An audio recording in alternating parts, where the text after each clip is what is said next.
Hey, what's up everybody? This is Jason Spates with the Spates Group. Thank you for tuning in. I'm getting a lot of questions about the state of the market. Are we in a buyer's market? Are we in a seller's market? Are we headed for the next huge housing crash? And before we get into discussing the current state of the market, I wanted to make sure everybody understands something that's very important, and that is that speculation and opinion have no place in a real estate decision. And what I mean by that is if you're looking at selling your home or listing your home on the market, all of your decisions should be made predicated upon quantifiable data, right? I know if I'm going to come sit down with a client, I'm going to make sure they understand that any recommendation I have about pricing strategy is going to be predicated upon what's going on in the market in terms of, average days on market, average sale price. Comps are obviously going to be a consideration. Absorption rate, all of these things have a huge impact on my recommendation. And if you're talking to somebody and they can't substantiate their recommendation with, again, quantifiable data, then you need to question that recommendation and you need to call me. But at the end of the day, let's talk about what type of market we're in. So we're still in a seller's market, absolutely.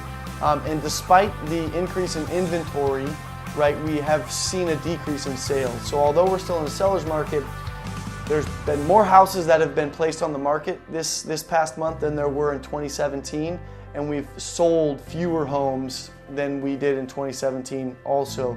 So the increase in homes on the market is about 6%, and we've sold about 5% fewer homes. So we've put an additional 60 homes compared to last year on the market, and we've sold about 108 fewer homes.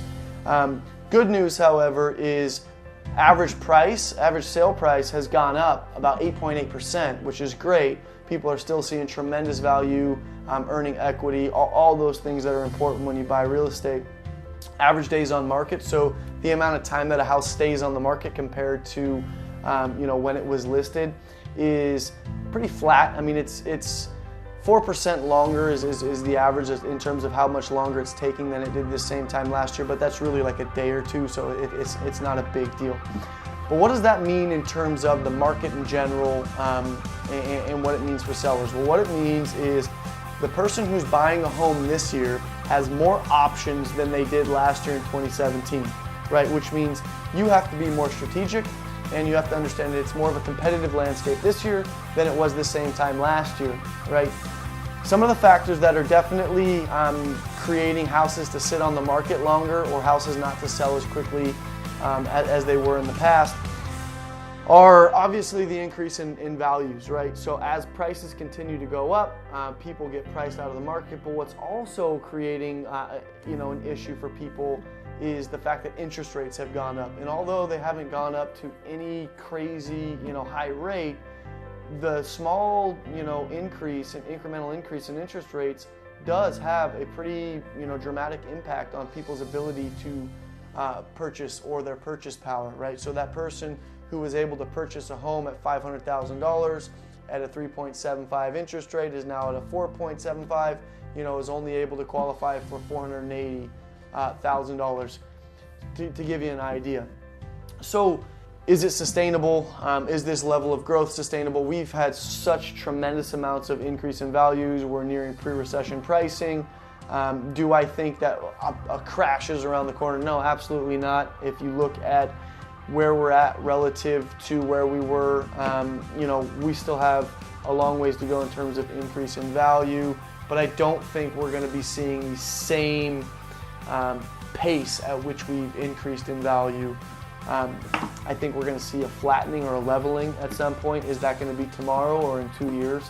I don't know. All I can do is continue to look at the data and trends and then advise clients predicated upon that data and those trends, right? So again, I am going to continue to provide information so that you can make the best decision. If you have been thinking about selling or looking into selling, now is a really good time. We're at a height of the market. We are seeing people get more for their homes than they have. The absorption rate is at about 54% still, which is great. But it's getting more and more competitive, every month. So definitely a good time to start considering selling that home if it's something that you've been looking at doing. If you have any questions, please reach out. Again, as always, my promise to you is that I will have your house in contract in 30 days, or you don't have to pay me. Yes, 30 days, or you don't have to pay me. I hope this information was valuable. If you want to know what your home is worth, or you have specific questions, feel free to give me a call at the number below. Again, have a great day, and look forward to hearing from you real soon. Bye.